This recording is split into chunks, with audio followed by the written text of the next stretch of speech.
Telugu Desam party యువ నాయకులు TDP వైద్య విభాగ రాష్ట్ర ప్రధాన కార్యదర్శి డాక్టర్ గోరంట్ల రవి రామ్ కిరణ్ జన్మదిన వేడుకలు రాజమహేంద్రవరం నగరంలో ఘనంగా నిర్వహించారు. ఈ కార్యక్రమంలో రాజమహేంద్రవరం పార్లమెంటు సభ్యురాలు Daggubati Purandeswari, RUDA chairman, TDP parliament అధ్యక్షులు బొడ్డు వెంకటరమణ చౌదరి, టీడీపీ రాష్ట్ర ప్రధాన కార్యదర్శి గన్ని కృష్ణతో పాటు పలువురు పార్టీ ముఖ్య నాయకులు, కార్యకర్తలు పాల్గొన్నారు. ఈ సందర్భంగా కేక్ కటింగ్ కార్యక్రమాన్ని నిర్వహించి రవిరామ్ కిరణ్ కు జన్మదిన శుభాకాంక్షలు తెలిపారు. అనంతరం ఆయన పుట్టినరోజును పురస్కరించుకొని GSR foundation, NTR memorial trust ఆధ్వర్యంలో భారీ రక్తదాన శిబిరాన్ని ఏర్పాటు చేశారు. ఈ రక్తదాన కార్యక్రమంలో 100 మందికి పైగా స్వచ్ఛందంగా రక్తదానం చేసి మానవతను చాటుకున్నారు. తరపున మేము చేసిన కార్యక్రమాలు ఎంతో సంతృప్తినిచ్చాయి. సో మేము చేసిన పనులకి నారా భువనేశ్వరి మేడం కూడా చాలా బాగా అప్రిషియేట్ చేసి చాలా జెన్యున్గా చేస్తున్నారు, ఇంకా బాగా చేయమని ఆవిడ మాకు కొంత ఇన్స్పిరేషన్, మారల్ బూస్ట్ ఇవ్వడం జరిగింది.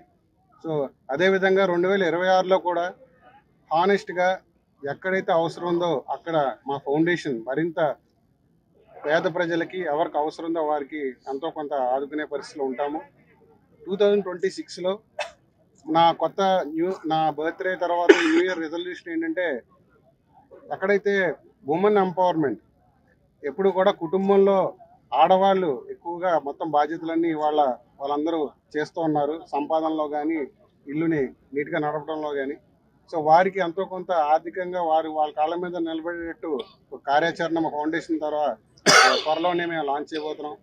సో ఇక్కడ గోరంట్ల శాంతారావు ఫౌండేషన్ అనేది మా నాన్నగారి పేరు కీర్తిశేషులు గోరంట్ల శాంతారావు గారు, వారి జ్ఞాపకార్థం మేము మా కుటుంబం రన్ చేస్తూ ఉంది. సో రాజమండ్రిలో ఉన్న బ్లడ్ బ్యాంక్ కూడా మా ఫౌండేషన్ తరఫున మనం స్పాన్సర్ చేయడం వల్ల బ్లడ్ బ్యాంక్ ఇక్కడ ఎన్టీఆర్ ట్రస్ట్ వారు నిర్వహిస్తున్నారు. సో దానివలన ఉభయ గోదావరి జిల్లాల్లో రక్తం యొక్క ధరని, క్వాలిటీ రక్తాన్ని తక్కువ ధరకి నిరుపేదలకి, సామాన్యులకి అందుబాటులోకి రావడం జరిగింది. సో ఈ రకంగా అనేక బ్లడ్ డొనేషన్, అదేవిధంగా సంజీవిని బస్ ద్వారా ఎన్టీఆర్ ట్రస్ట్ వారు నారా భువనేశ్వరి మేడం వారి ఆదేశానుసారం, ఎందుకంటే మేడం యొక్క ఒక dream project tribal welfare.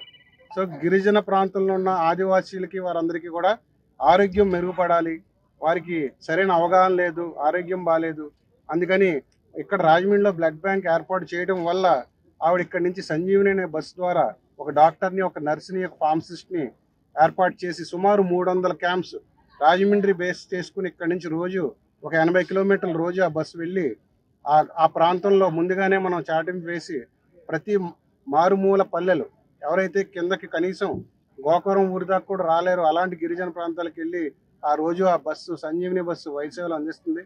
So దీని ద్వారా మా గోరంట్ల శాంతారావు ఫౌండేషన్ చేసిన ఈ యొక్క స్పాన్సర్షిప్ వల్ల ఇంతమంది నారా భువనేశ్వరి మేడం గారి వారి యొక్క విజన్ ద్వారా, ఎన్టీఆర్ ట్రస్ట్ ద్వారా, సంజీవిని బస్ ద్వారా ఇంతమందికి ఉపయోగపడుతున్నందుకు మేము చాలా గర్వపడుతున్నాం, ఆనందపడుతున్నాం. మా నాన్నగారు ఏదైతే ఆశించారో మనం ఎప్పుడు మంచి చేస్తూ ఉండాలి, ఆ మంచి మన తరాలకి వస్తుందన్నారు. బహుశా ఆయన చేసిన మంచి అంతా కూడా నా ద్వారా ఇవాళ చాలా మందికి ఉపయోగపడుతుందని నమ్ముతున్నాను. అదే కార్యాచరణ ముందుకు కూడా తీసుకెళ్తాం. ఇవాళ ఇంత పెద్ద ఎత్తున మా హాస్పిటల్ ప్రాంగణంలో జరిగిన ఈ ఉత్సవాలకు ఇచ్చేసిన మిత్రులకి, నాయకులకి, నా శ్రేయోభిలాషులకి అందరికీ కూడా నా ధన్యవాదాలు. ముఖ్యంగా ప్రింట్ మీడియా సభ్యులందరికీ కూడా నా ధన్యవాదాలు. ఇవాళ నా పుట్టినరోజు.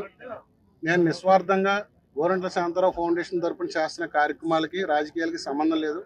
ఎందుకంటే నేను సుమారు ఎలక్షన్ ముందే అప్పుడు దాని గురించి మాట్లాడదాం, 2028లో మాట్లాడదాం. ఇప్పుడు ఓన్లీ మనం సర్వీస్ గురించి మాట్లాడుతున్నాం కాబట్టి సర్వీస్ తప్ప ఇంక వేరే డీవియేషన్ లేదు. నేనైతే ఒకటే చెప్తా, నాకు స్వార్థం ఉంది, మా నాన్నగారి పేరు చిరస్థాయిగా ఉండాలి అనే స్వార్థంతో నేను గోరంట్ల శాంతారావు ఫౌండేషన్ నడుపుతున్నాను. అందులో ఎక్కడా రాజీ లేదు. ఇంకోటి కూడా చెప్తాను, ఎక్కడా కూడా డీవియేట్ కావు. నేను ఎంత పెద్దవాడినైనా లేదా ఎంత చిన్నవాడినైనా ఈ ఫౌండేషన్ యాక్టివిటీ ఇక్కడ నుంచి ప్రతి సంవత్సరం రెంటిప్పు అవుతుంది తప్ప ఎక్కడా కూడా తగ్గదు. సో దీని రాజకీయంతో దయచేసి కలపద్దు.